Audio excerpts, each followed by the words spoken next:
Muito bem, pessoal, sejam bem-vindos. Nessa aula nós vamos falar sobre os tipos de escoamento uni-, bi- e tridimensionais. Antes de mais nada, eu preciso fazer a definição para vocês de campo de velocidade. Nós sabemos que a velocidade é uma grandeza do tipo vetorial, portanto tem módulo, direção e sentido. Consequentemente, o campo será também uma grandeza do tipo vetorial. E ele pode estar em função das coordenadas espaciais x, y, z e também do tempo. O que isso quer dizer?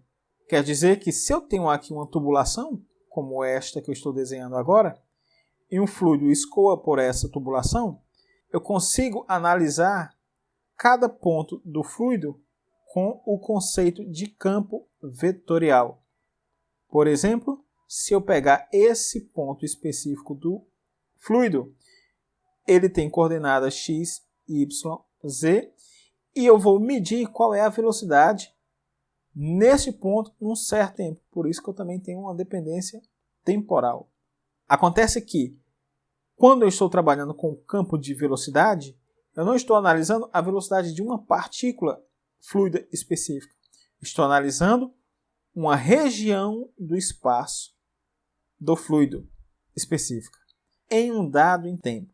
Ou seja, se eu meço nesse momento qual é a velocidade desse ponto do espaço, x, y, z, e daqui a 2 segundos eu volto a medir qual é a velocidade nesse ponto do espaço, aqui já vai estar passando uma outra partícula fluida. Não é mais a que eu tinha medido no momento anterior, ela já foi embora. O vetor velocidade ele também pode ser escrito em termos de suas componentes escalares, u, v e w, onde u é a componente x da velocidade, v é a componente y da velocidade e w é a componente z da velocidade. Muito bem, sabendo disso, nós podemos agora passar para os tipos de escoamento. Eu tenho aqui uma tubulação onde escoa um fluido no seu interior e o perfil de velocidade do fluido é esse daqui, muito bem determinado. Para a representação desse campo de velocidade, eu vou utilizar, ao invés das coordenadas cartesianas, x, y, z, utilizarei as coordenadas polares, r, θ e x. Então veja bem, nessa situação aqui, a velocidade do fluido ela varia de acordo com a vertical. Perceba que no meio aqui da tubulação, a velocidade do fluido é a maior possível. Em contrapartida, quando você vai se aproximando da borda superior ou da borda inferior, a velocidade vai diminuindo cada vez mais até zerar na borda, devido à condição de não deslocamento. Isso quer dizer que aqui a velocidade do fluido é igual à velocidade da parede, que é igual a zero. Mesma coisa acontece aqui embaixo. Então, à medida que você vai descendo, a velocidade do fluido vai diminuindo até zerar aqui embaixo. Conclusão: a velocidade do fluido depende apenas da coordenada r. Quanto maior for o r, menor é a velocidade. Quanto menor for o r, maior será a velocidade. E r igual a zero, nós teremos a velocidade máxima. Se você tomar um ponto do fluido aqui na frente, você vai ver que o comportamento é exatamente igual.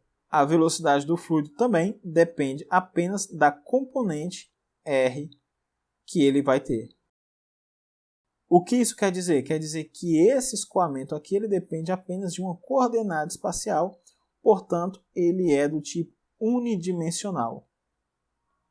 Uma vez que o escoamento é classificado como sendo unidimensional, bidimensional ou tridimensional, de acordo com o número de coordenadas espaciais necessárias para especificar o seu campo de velocidade. Vejamos essa situação aqui embaixo. Note que agora nós temos uma região de divergência. Acontece que quando um fluido passa por uma região divergente como essa, a velocidade do fluido é reduzida, conforme a gente pode ver nesse perfil. Observe que a velocidade era maior aqui, mas quando chega aqui ela diminui, quando chega aqui ela diminui mais ainda. Pessoal, o tamanho da setinha aqui do vetor quer dizer o módulo da velocidade. Então, quanto menor for a setinha, menor será a velocidade. Aqui é uma velocidade maior e aqui a velocidade é a maior de todas.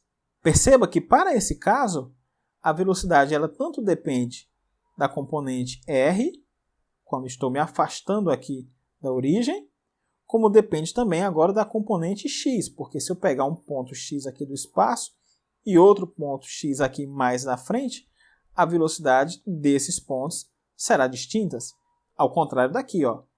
Pouco interessava se eu pegasse nesse ponto x ou nesse outro ponto x. O vetor velocidade seria exatamente o mesmo. Então, nessa situação, não depende de x. Nesse caso aqui embaixo, depende de x. Para esse x eu tenho uma velocidade, para esse x eu tenho outra velocidade, para esse x eu tenho uma velocidade menor ainda. Conclusão, esse escoamento ele depende tanto de r como depende de x. Duas coordenadas espaciais, eles serão escoamento do tipo 2D. Em resumo, o que nós temos é isso. Se o escoamento depende apenas de uma coordenada espacial, ele é um D. Se depende de duas coordenadas espaciais, 2D. Se depende de três coordenadas espaciais, 3D. Observe que aqui eu estou utilizando coordenadas retangulares e aqui eu utilizei coordenadas cilíndricas para mostrar para você que não há diferença. É só contar o número de coordenadas espaciais para descobrir se o escoamento é uni, bi ou tridimensional. Nós também temos os escoamentos do tipo transiente e permanente. O que é um escoamento do tipo transiente? Você sempre vai lembrar de uma foto. Imagina que eu tenho aqui uma tubulação, aqui no interior dessa tubulação passa um fluido, eu tenho um escoamento de um fluido, e você tirou uma foto num determinado instante t. Essa é a foto. Digamos que daqui a 2 segundos você tira uma nova foto. Então, no instante de tempo t mais ΔT, você tira a nova foto, e esse é o comportamento do fluido agora dentro da tubulação. Observe que o escoamento mudou com o passar do tempo. Essa foto é diferente dessa. Quando o escoamento muda com o passar do tempo, nós temos um escoamento em regime transiente. A foto do fluido no instante de tempo t é diferente da foto tirada no instante de tempo t mais ΔT. Característica do escoamento transiente. E o que seria o escoamento em regime permanente?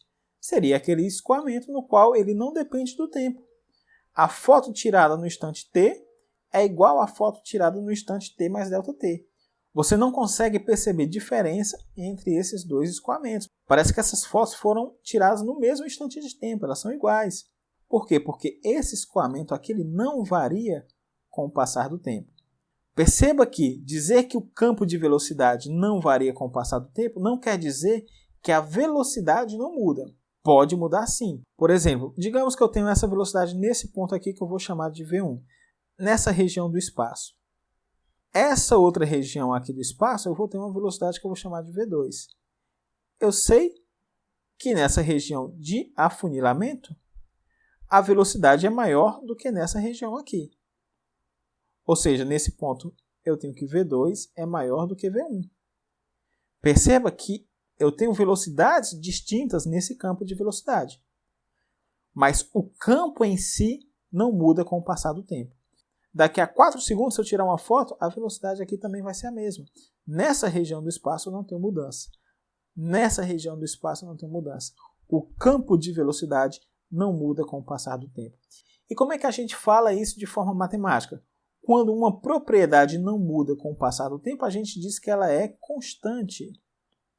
Então, se o campo de velocidade não varia com o tempo, nós temos que a derivada do campo de velocidade em relação ao tempo é igual a zero, pois ela é constante. Para finalizar, vamos só fazer esse exercício. Olha só, eu tenho 3 campos de velocidades, item A, B e C, e o problema pede para a gente determinar o número de dimensões e se o escoamento está em regime estacionário ou transiente. Estacionário é a mesma coisa que regime permanente, tá bom? Então vamos lá, de forma bem rápida. Item A. Perceba que esse campo de velocidade ele depende de x e depende de y.